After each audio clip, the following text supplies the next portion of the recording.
In 1923, two Tennessee boys, Rafe McCauley and Danny Walker, pretend to be fighter pilots in a crop duster. They are very good friends and want to fight the dirty Germans. Fallout of WWII. Rafe is uneducated and is always very protective of Danny. He even saves Danny from his abusive father, William Fichtner. By 1940, as grown men, Rafe, Ben Affleck, and Danny, Josh Hartnett, are first lieutenants in the United States Army Air Corps under the command of Major Jimmy Doolittle, Alec Baldwin.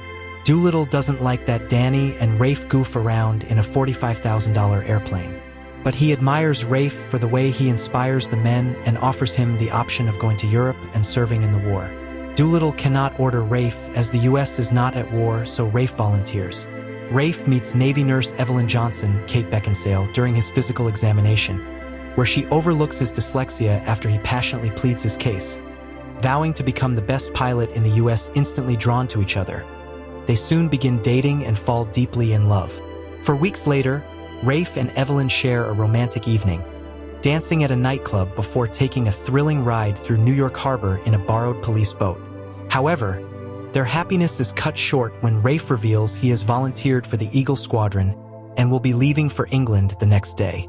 Before departing, he promises Evelyn that he will return for her. Meanwhile, Evelyn and Danny are reassigned with their squadrons to Pearl Harbor, considered the safest posting at the time, far removed from active combat. The U.S. military strategy focuses on supplying ships and aircraft to the British and Russians to fight the Nazis. Evelyn serves at Tripler Army Hospital alongside her fellow nurses Betty, Jamie King, Barbara, Catherine Kellner, Sandra, Jennifer Garner, and Martha. Rafe, now serving with the British Eagle Squadron, fights alongside Ian, Tony Curran, and his Royal Air Force Squadron leader, Nicholas Farrell. Elsewhere, Petty Officer Second Class Doris Miller, Cuba Gooding Jr., works as a cook aboard the USS West Virginia. During a mission over the English Channel, Rafe is shot down and presumed dead. Devastated, Evelyn and Danny find comfort in their shared grief. Over the next 3 months, their bond deepens, leading to an unexpected romance.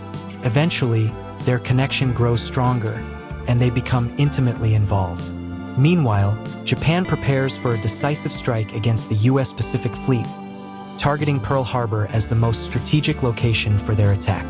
The plan is orchestrated by Admiral Isoroku Yamamoto Mako, Fleet Admiral of the Imperial Japanese Navy, along with Commander Minoru Genda, Kari Hiroyuki Tagawa. With the U.S. cutting off Japan's vital oil supply from Southeast Asia, war becomes inevitable. Japanese spy Takeo Yoshikawa Seth Sakai is stationed in Pearl Harbor, covertly gathering intelligence. He meticulously photographs the naval base and transmits the images to the Japanese military for strategic planning. To adapt to Pearl Harbor's shallow waters, Japanese engineers modify their torpedoes with wooden fins, ensuring they can effectively strike anchored U.S. battleships.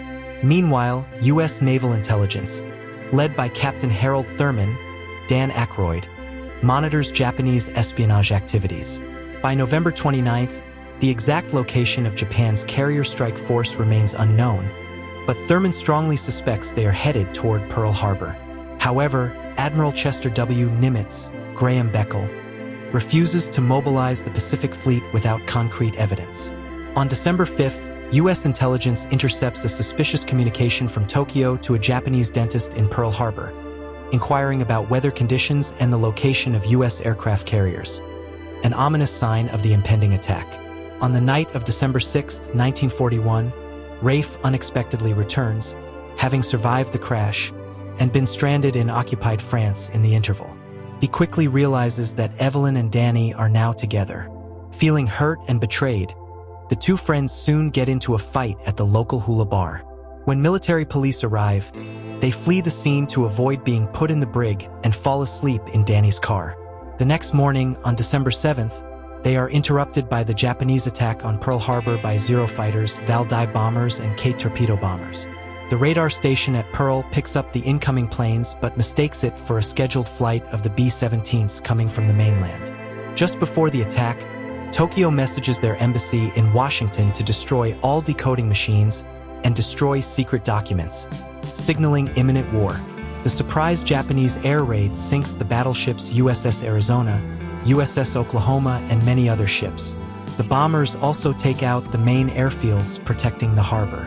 Danny takes Rafe to one of the training airfields, which has not been bombed by the Japanese. The USS Oklahoma is capsized due to repeated torpedo attacks and sailors are trapped inside, alive, who eventually drown in a watery grave.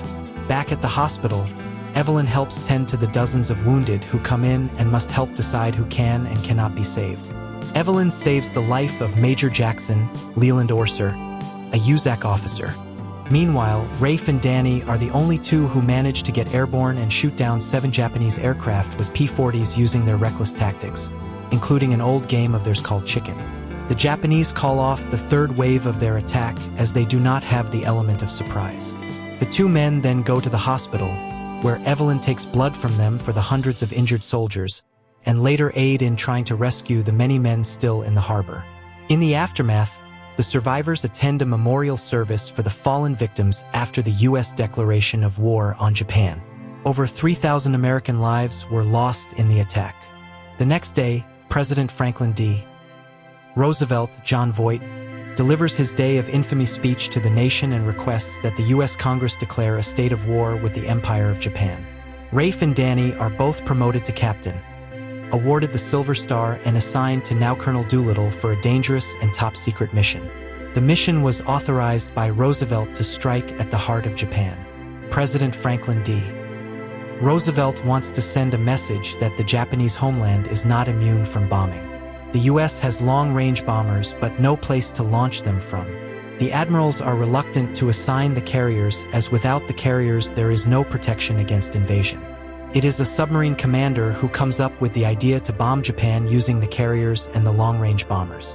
During the next 3 months, Rafe, Danny, and other pilots train for ultra-short takeoffs with specially modified B-25 Mitchell bombers. The carriers are exactly 467 feet long. Lieutenant Jack Richards, Kim Coates, a United States naval aviator, is in charge of making the planes lighter. Before their departure in March 1942, Evelyn meets Rafe and reveals that she is pregnant with Danny's child. Although she doesn't want Danny to know so, he can focus on the upcoming mission. She says that she is going to remain with Danny, though deep down she will always love Rafe just as much. Danny, Rafe, and others are to fly B-25 Mitchell medium bombers from the aircraft carrier USS Hornet on April 18, 1942, bomb Tokyo and some Japanese-occupied territory in China. Major Jackson allows Evelyn to sit in the operations room to hear how the raid is going, as a thank you for saving his life. The carriers are discovered 642 miles from the Japanese coast, when the plan was to launch from 400 miles away. Doolittle removes all machine guns from the planes and gives the gunners broomsticks painted black to resemble a gun. Each plane is given an extra 10 cans of fuel to make it to China.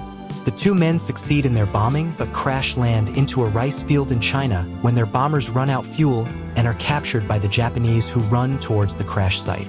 Just as Rafe is about to be shot, Danny knocks the soldiers over and is instead shot himself, while the other American crewmates fight off the remaining soldiers.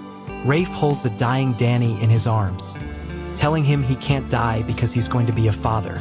With his dying words, Danny tells Rafe to raise his child for him.